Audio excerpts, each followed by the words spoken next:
Good morning, everyone.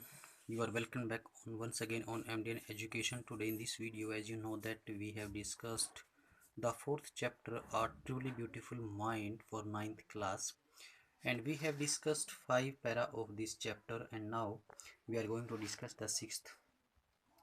So let's start. Einstein was highly gifted in mathematics and interested in physics, and after finishing school he decided to study at university in Zurich.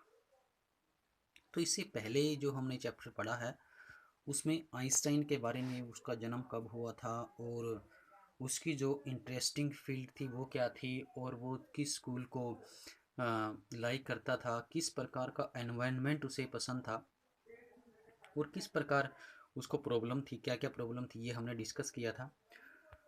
तो sixth पैरे के अंदर क्या है कि Einstein was highly gifted in mathematics.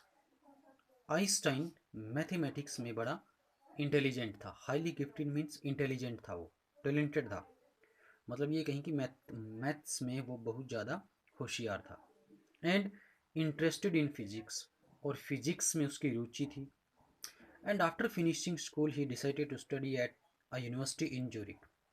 और अपनी school की स्टडी को कंप्लीट करने के बाद उसने डिसाइड किया कि वह ज्यूरिक की एक यूनिवर्सिटी में स्टडी करेगा। But science was not the only thing that appealed to the dashing young man. Dashing मतलब एक्साइटेड, स्प्रिंटेड। लेकिन जो साइंस थी सिर्फ वही एक ऐसी चीज नहीं थी जो इस उत्साही नवयुवक को क्या करे, अपील, आकर्षित करे।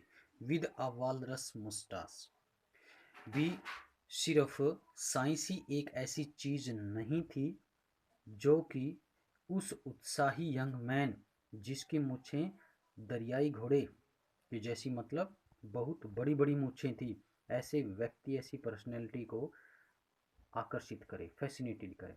ठीक है, मतलब कहने का ये है कि उसकी जो रुचि साइंस में थी वो सिर्फ साइंस में नहीं थी, वो किसी और चीज़ में भी वो इंटरेस्ट लेता था। He also, seventh para, he also felt a special interest in a fellow student Mileva Maric. तो उसकी जो स्पेशल रुचि थी, स्पेशल इंटरेस्ट था, वो उसके एक फेलो स्टूडेंट जिसका नाम क्या था, मिलेवा मैरिक, उसमें भी थी।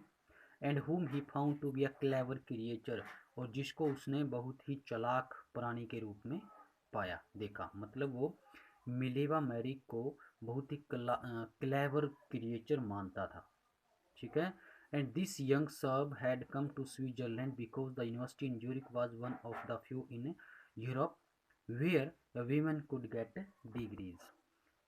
तो यह जो यंग सर्बियाई थी, ठीक है, युवती थी, तो ये स्विट्जरलैंड इसलिए आई थी ताकि यह ज्यूरिक की यूनिवर्सिटी में, जो कि यूरोप में कुछ गिनी चुनी यूनिवर्सिटियों में से एक थी, जो कि क्या देती थी, वीमेंस को उपाधियां देती थी, डिग्रीज देती थी। मतलब कुछ कुछ एक गिनी चुनी यूनिवर्सिटियों में से एक यूनिवर्सिटी थी ज्यूरिक यूनिवर्सिटी। ठीक है, ज्यूरिक यूनिवर्सिटी जो थी जहाँ पर महिलाएं स्टडी कर सकती थी। कहने का मतलब ये है, आइंस्टाइन सा इन हर एन एलाई अगेंस्ट द फिलिस्टीन्स। तो आइंस्टाइन ने फिलिस्टीन्स के अगेंस्ट इसमें अपने एक साथी को देखा। मतलब जो मिलेवा मैरिक थी, ठीक है, वो एक लड़की थी जिसकी जो कि जिसको मीन्स क्या था, आइंस्टाइन बिल्कुल लाइक करता था। और वो फिलिस्तीन के विपरीत, बिल्कुल विपरीत थी, अगेंस्ट थी। Those people in his family, Philistines के लिए कहा गया है ये, those people in his family and at the university with whom he was constantly at odds. मतलब एक ऐसे लोगों के परिवार में जो सिर्फ अपनी कला और अपने साहित्य को ही महत्व देते हों, तो उन व्यक्तियों में उस उसको क्या देखा, he was constantly at odds. ठीक है, तो वो व्यक्ति बिल्कुल कैसा दिखाई देता, आइंस्टाइन बिल्कुल ओड दिखाई देता था। ठीक है, कि जिसमें मतलब कहने का मतलब ये है कि आइंस्टाइन को मिलेवा मैरी के अंदर, जो कि सिर्फ अपनी कम्युनिटी को ही महत्व नहीं देती थी, बल्कि वो अदर पर्सन की आर्ट, लिटरेचर और उनके जो म्यूजिक होता था उनको भी इम्पोर्टेंस देती थी। ठीक है, और फिलिस्तीन्स में बिल्कुल वो डिफरेंट थी और थी। The couple fail in love. तो क्या हुआ, ये जो कपल था वो उनको एक दूसरे से प्यार हो गया। And letter survive in which they put their affection into words. और वो पत्र जिनमें वो अपने प्यार, अपने स्नेह, अपने लगाव को शब्दों में व्यक्त करते थे, मिक्सिंग साइंस विद टेंडरनेस। तो वो लेटर्स क्या हो गए, वो लेटर साइंस के साथ, साइंस और कोमलता के साथ मिक्स हो गए। ठीक है, टेंडरनेस का मतलब क्या था, सॉफ्टनेस। तो वो साइंस और टेंडरनेस के साथ क्या हो गए, मिक्सअप हो गए। Wrote Einstein, how happy and proud I shall be, कि मैं कितना खुश और गर्वित होऊंगा, when we both have brought our work on relativity to a victorious conclusion, भी जब हम दोनों अपने सापेक्षता के सिद्धांत पर कार्य को सफलता के निष्कर्ष तक ले जाएंगे। ठीक है, कहने का मतलब ये है कि जब हम अपने सापेक्षता के सिद्धांत को, थ्योरी ऑफ रिलेटिविटी के कार्य को हम क्या कर लेंगे, कंप्लीट कर लेंगे, उसमें सफल हो जाएंगे, तो तब मैं कितना खुश और गर्वित होऊंगा। तो मतलब वो थ्योरी ऑफ रिलेटिविटी पर कार्य कर रहे थे। Passage number 8, in 1900 at the age of 21, और 21 साल 1900 में 21 साल की उम्र में Albert Einstein was a university graduate. Einstein ने अपनी स्नातक की उपाधि है जो वो यूनिवर्सिटी से प्राप्त कर ली थी, यूनिवर्सिटी ग्रेजुएट हो गया था वो, एंड अनएम्प्लॉयड, और फिर भी वो बेरोजगार था। He worked as a teaching assistant, तो उसने प्राइवेट रूप से पढ़ाना शुरू किया, gave private lessons and finally secured a job in 1902 as a technical expert in the patent office in Bern. और वो प्राइवेट लेसन देता था, प्राइवेट रूप से उसने पढ़ाना शुरू किया, और अंत में उसने 1902 में बर्न में, ठीक है, बर्न में पेटेंट ऑफिस में एक टेक्निकल एक्सपर्ट की जॉब हासिल की। ठीक है, पेटेंट ऑफिस क्या होता है, मतलब जो इन्वेंशन होते हैं, इन्वेंशन, वो इन्वेंशन का राइट देता है किसको, इन्वेंटर को। ठीक है, ऐसे डॉक्यूमेंट होते हैं।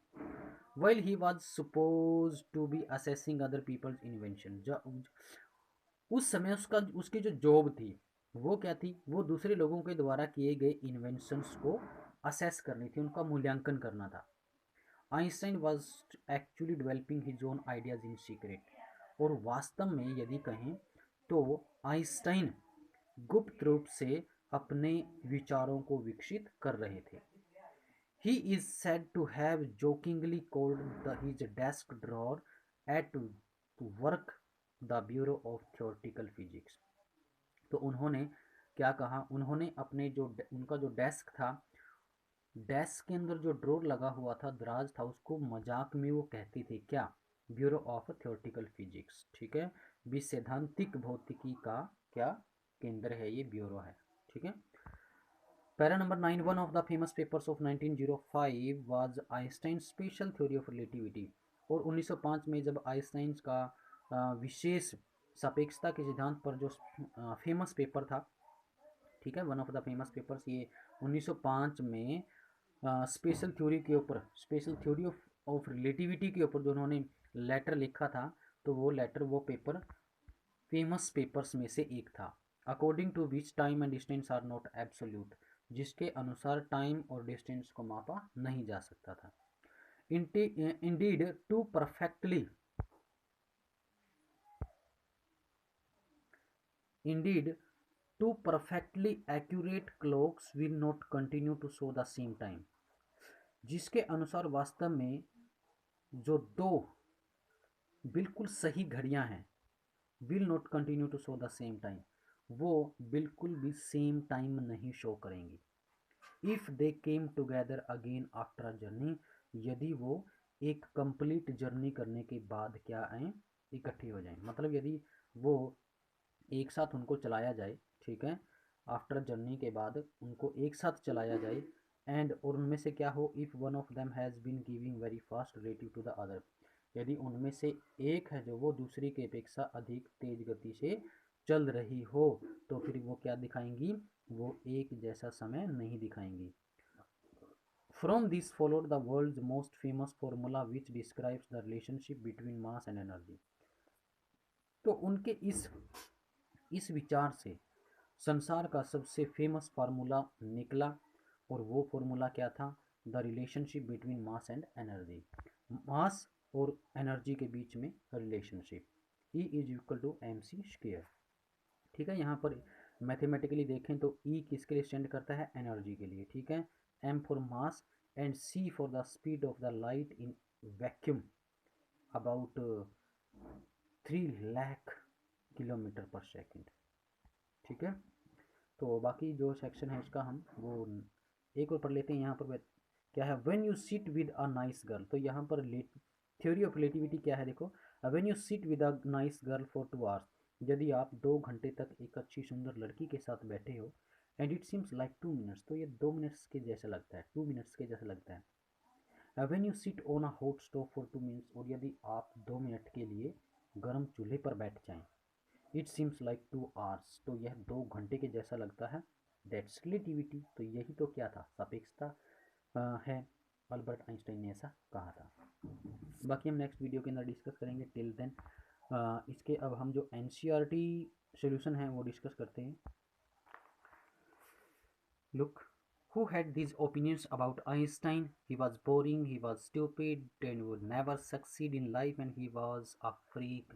तो ये जो वर्ड्स हैं ये हमने पढ़े हैं, ठीक है, इनके बारे में बताना है ये किसके बारे में कहे हैं। तो किसके बारे में तो कहीं आपको पता है, ये आइंस्टाइन के बारे में है, बट ये किसने कही हैं, ठीक है, ये देखते हैं।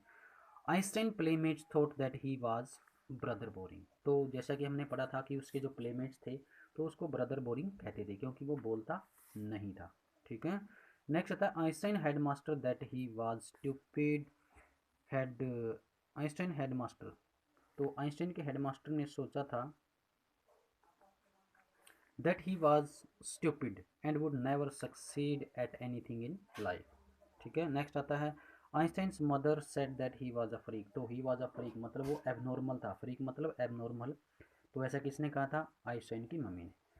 नेक्स्ट आता है explain what the reasons for the following, मतलब ये रीजन बताने हैं आप हमने कि ये भी ऐसा क्यों हुआ है।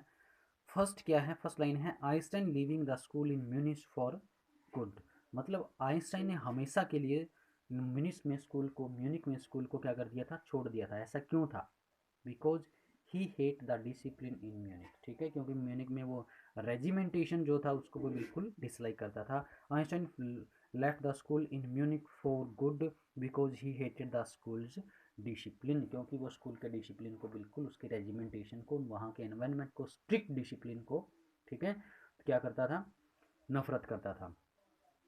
नेक्स्ट है Einstein wanted to study in Switzerland rather than Munich, भी म्यूनिक की अपेक्षा आइंस्टाइन स्विट्जरलैंड में स्टडी करना चाहता था। इसकी क्या वजह थी, he wanted to study in Switzerland rather than in Munich because it was a more liberal city, क्योंकि ये बहुत ज़्यादा लाइबरल सिटी था।